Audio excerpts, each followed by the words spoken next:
Hi everyone. In this video, we're going through 10 questions, predictive questions, so waterfall questions to help you pass your PMP or CAPM exam, because there will be waterfall questions in both of those exams. And we're also going to use the PMP fast track, which is a wonderful fast way to just get up to speed on how to answer questions quickly. Let's get straight into it. You're managing a software development project and have selected a third-party vendor to create a key feature. The project has a fixed timeline and budget, and you want to ensure the vendor completes the work on time, fixed time and budget, keywords here, while maintaining quality and controlling costs. And isn't that the ideal situation, of course? We just want everything. So how are we going to manage this? Wow, this is a great question to start. Let's see. And it looks like it's a question on contracts. So do we use a time and materials contract? Well, this is for obviously their time and any materials that they spend. It's not going to fix the time or the budget, so that is a no. Do we use a cost plus fixed fee contract? Well, all of their cost, and these two here are cost-based contracts. Again, any of their costs that they use could go beyond our timeline and budget if we haven't fixed those at the beginning. So I think those are a no also. If we have a fixed price contract with an incentive fee, then that's going to help them complete the work on time while maintaining quality and controlling costs. So fixed price for our timeline and budget, incentive fee to maintain quality. I think that's going to be our one. Let's go with answer C. And there it is, first one. A fixed price incentive fee contract ensures the fixed budget is met while ensuring quality through incentives. The other contracts are the seller's costs, which may vary substantially. And you can see that in the Process Group's practice guide, contract payment types. How did you guys go? Did you beat me to that one? That one was not too bad. Let's see what we've got next. During a construction project, one of your vendors has delivered materials that do not meet the agreed upon specifications. Despite multiple discussions, the vendor disputes your request for replacement, and you are unable to reach an agreement. What are we going to do next? Now, with disputes and contracts, where do we look? In our procurement management plan, and usually for our claims process, because now it will turn into a claim, and if it goes further, we might need alternative dispute resolution, or ADR, like a third party to help us manage it. Let's see what we've got here. Do we refer to the claims process? Well, what timing for that? Outlined in the vendor's contract. That looks pretty good. Let's see what else we have, just in case. Refer to the procurement bid contracts or documents for in and out of scope items. It's a good answer, but again, with the dispute, that's where our claim comes into it. So let's put a no for now. Do we schedule a meeting with the project sponsor to escalate the issue? With our fast track, really what we want to do, we don't want to escalate if we can help it. And we don't want to pass the buck onto other people. So we want to take responsibility and get things done where we can. So that's a no. And terminate the vendor's contract and procure the materials from another supplier. Ideally, we want to work with the vendor and problem solve first. So try not to take extreme actions, but problem solving is our best bet. Let's go with answer A. And there it is. Claims arise from contested changes where the buyer and seller disagree on compensation or whether a change occurred and are managed per the contract's terms through its life cycle under claims administration in the Process Group's practice guide. All right, learning some great things as we go. How did you go for that one? Your project involves assembling electronic components, and recent quality inspections reveal fluctuations in defect rates across different production batches. Stakeholders want to confirm the source of the defects and if the trend will continue. What are we going to do? Source of the defects and the trends that we're looking at, fluctuations in defect rates for production batches. I have a feeling I know where this is heading, because what are the tools that we can use for quality on our project? Maybe a Pareto chart, maybe a control chart, for example, especially in a production environment, or for defects. And maybe we've got the 5 whys or Ishikawa for root cause analysis. Let's see what we've got here. Do we implement immediate corrective actions to address any defects? Well, we want to find the source first. So first things first. Let's put that as a no for now. Use a control chart to track defect rates for different production batches over time. That is pretty promising. It's one of our tools here. Let's put that as a high maybe, and we'll see what else we have. Conduct Pareto analysis to focus on the most common defects. Now both of these are good. Okay, the source of the defects and if the trend will continue. For the trend, that's going to be our control chart because it's basically a line chart of all of the different defects and how many are occurring. So is the trend continuing? That's probably going to be our control chart. Otherwise, Pareto analysis gives us the most common defects over here. So this is a bit tricky, but so far, let's go with answer B. Update the quality management plan to include additional testing requirements. Again, maybe a bit of a throwaway answer. Let's put a no for that one for now. And I think we're going to go with answer B, control charts. Okay, a little bit tricky, but both of those were good answers. Control charts are used to assess whether a process is stable and predictable when trends are occurring, with control limits to help identify when corrective action is needed. So you've got control limits on the top and the bottom and an average through the middle. And if it goes beyond the control limits, we know that something is wrong and we need to look into this process. So how did you guys go with that one? Some quality control tools. Wonderful stuff. All right, next question. A new executive has been assigned as a stakeholder for your project. The executive has a high level of authority, which may affect the project's scope and direction. What are we going to do? Do we immediately inform the team about the change? I think there might be something first. So we can definitely do that. But what do we do first? I think let's put that as a low maybe for now. Keep your focus on the original project stakeholders as they were there first. Well, we've got a change. I think we need to make a change. So let's put no for now. Update the stakeholder register and the stakeholder engagement plan. We're going to engage them and we need to put them in our register. That's a high maybe for now, I think is pretty good. Revise the project charter to incorporate the new stakeholder. Well, if it's a new executive, but it's an existing project. So I think the project charter has long since passed. We're now into planning. I think we're going to go with answer C. And there it is. Not too hard. That was pretty. How did you find that one? The stakeholder register and engagement plan are updated to reflect the actual situation of stakeholders, their communication needs, and the importance for engagement during the project. We might have our stakeholder matrix, which has the impact and the influence. So the influence that they can have on our project and the impact our project is going to have on them. If we're having a high impact on them and they have a high influence over our project, like a project sponsor or something similar, then we really want to engage those people. They're at the top of our list.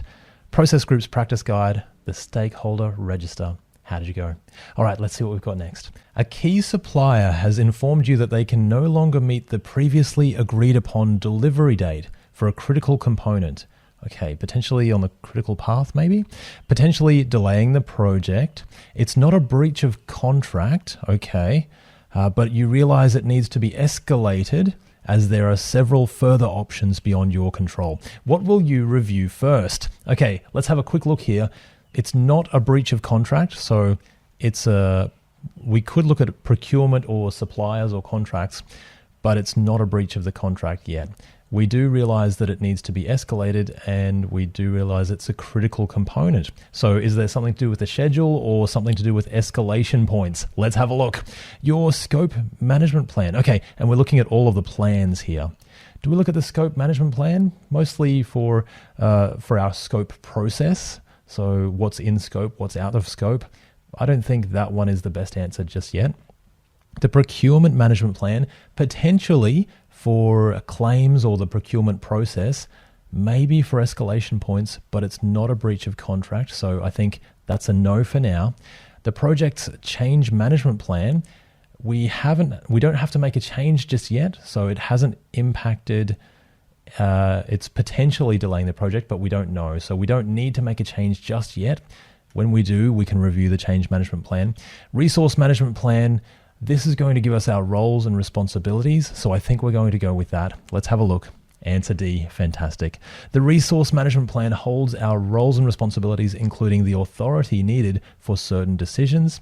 The change management plan will work when there's a change to the project scope or baseline document. And the procurement management plan will work when reviewing the procurement process, claims, or the scope of work that we have.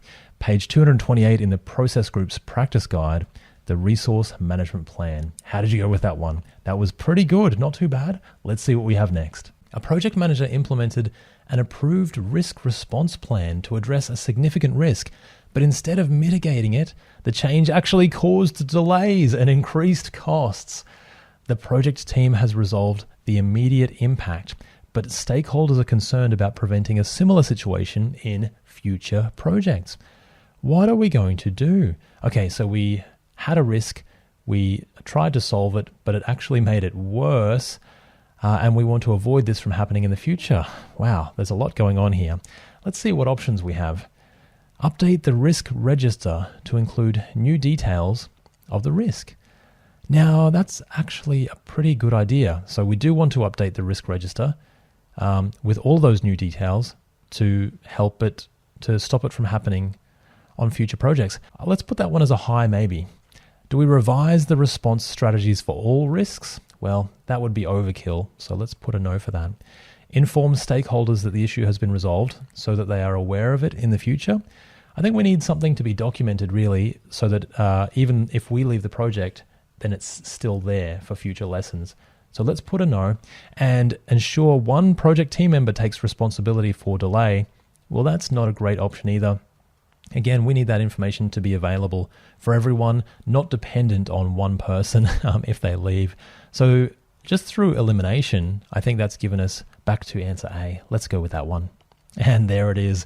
The risk register captures details of identified individual project risks, their owners and responses, and identified risks are described in as much detail as required. A structured risk statement can be used to distinguish risks from their causes and their effects, and I think that's what we're filling out here, just so that we've got that information for the future. Page 229, Risk Register, Process Groups, Practice Guide, if you want to check that out for yourself. All right, 4 to go. During a project's final phase, the customer informs the project manager that several deliverables do not meet their expectations. Upon investigation, it is discovered that unclear requirements and lack of irregular feedback from the customer contributed to the issue. What could the project manager do to prevent this issue in future projects? Okay, deliverables did not meet expectations.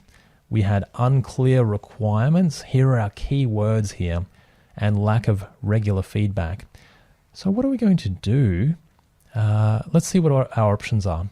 Use the project charter to define detailed requirements and gain customer approval. Remember, the project charter is not detailed requirements. It's just a high level idea of the requirements. So that's a keyword. That's a key that it's not correct. Schedule daily stand-up meetings to ensure the team remains aligned on progress. That could work. We're working together.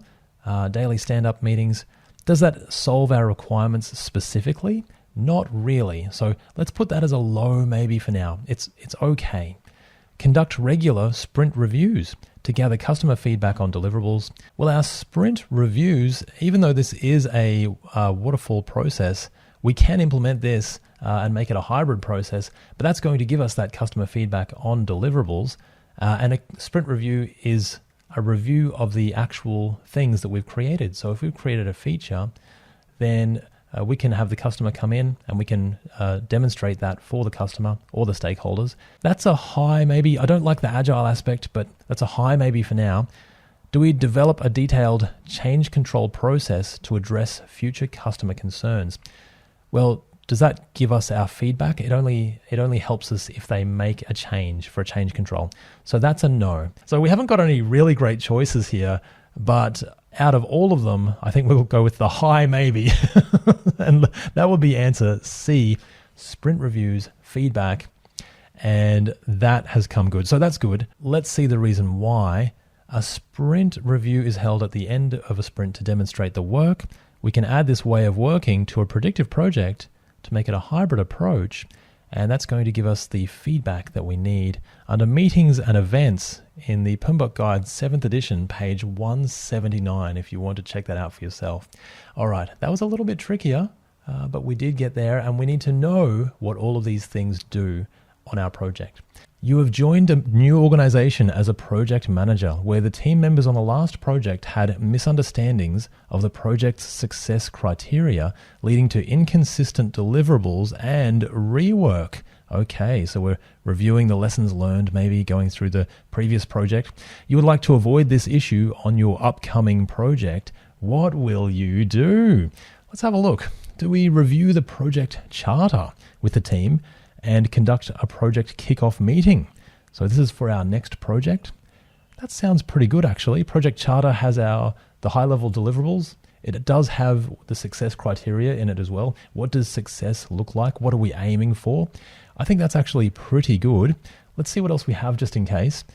Create a stakeholder register to document roles and responsibilities for success criteria.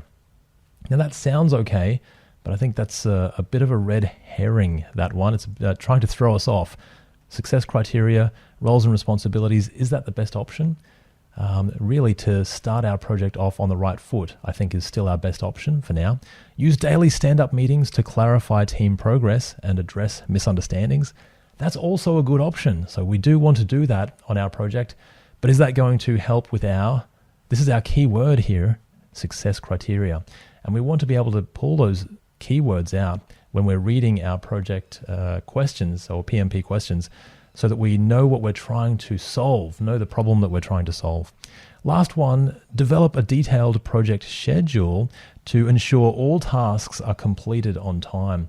Again, this is a good thing to do, but is it going to solve our key question here of the misunderstandings around the success criteria? And that's a no. I think we're going to go with answer A. Let's have a look. Wonderful stuff. The project charter holds project objectives and success criteria.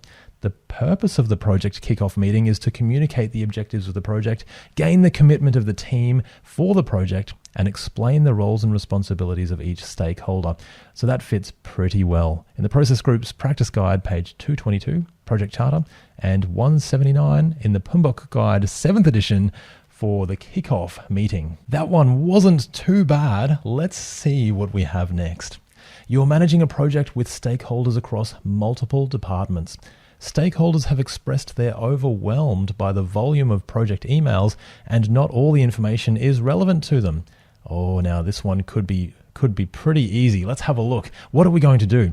Do we use a push approach to communication instead? Now, what's a push approach? That is actually emails. So we're pushing communication and information to our stakeholders. So I think we're already doing that. We don't want to keep doing that. Let's put that as a no. Do we use a pull approach? Now, do you remember a pull approach? That's where we have the information in a repository or a web portal or somewhere, maybe even on a wall, where stakeholders can pull that information anytime they need it. They can go and gather it. So is that going to solve our problem? Maybe. Well, it's a different approach. Let's see what else we have just in case. Do we review and update our communication management plan? Now, what we're talking about here is communicating with our stakeholders. So I think that's a very good answer. I'm going to put that as a yes for now. And then the last one, review and update your stakeholder engagement plan. Oh, now that's also a good answer. How are we engaging our stakeholders? Are they engaged in the first place? Now, this is very close, but I think the best answer is still communication management plan and even pull approach. I think those ones are trying to throw us off here. Really, we want to review our communication approach and adjust it and update it. So let's go with answer C. And there it is. Excellent. Very well done. The Communications Management Plan describes stakeholder communication requirements, information to be communicated, time frame, and more. So time frame of the communication. Reviewing and updating this will ensure more tailored communications with our stakeholders. Page 206 in the Process Group's Practice Guide. Absolutely wonderful stuff. All right, let's get on to the next question. During the execution phase of your project, a critical team member with specialized knowledge is reassigned to another project by upper management. Specialized knowledge, a critical team member. Okay, what have we got here? Resources. As the project manager, you must address this personnel change to ensure the project stays on track. What are we going to do? Let's see what options we have. Escalate the issue to the project sponsor and request that the team member remains on the project. Now, this is one of those situations where escalation might be appropriate. Do we escalate? We try not to escalate, but if we have to, we do. It's a critical team member. There's specialized knowledge. Let's see what other options we have just in case. So we'll put that as a maybe for now. Delay the key phase until the team member is available to return to the project. Now, we don't want to delay the project. We want to deliver value. So let's put that as a no. Redistribute the tasks among the remaining team members to avoid involving other stakeholders. Well, it's a critical specialized knowledge that might not be the best option. So let's put that as a low maybe. Or do we update the resource management plan and identify a replacement with the required skills? Now that seems fair with the required skills, as long as it's the right skills. Identifying a replacement, doing the right document, and that's what we've got. Let's go with answer D. Wonderful stuff. The resource management plan provides guidance on how project resources should be categorized, allocated, managed, and released in the resource management plan, page 228, process groups, practice guide from 2023. And how did you guys go with those questions? I had a wonderful time going through those. Some tricky ones. Sometimes there's no good answers by the look of it, but we just have to use the process of elimination and work through those answers, work through those keywords.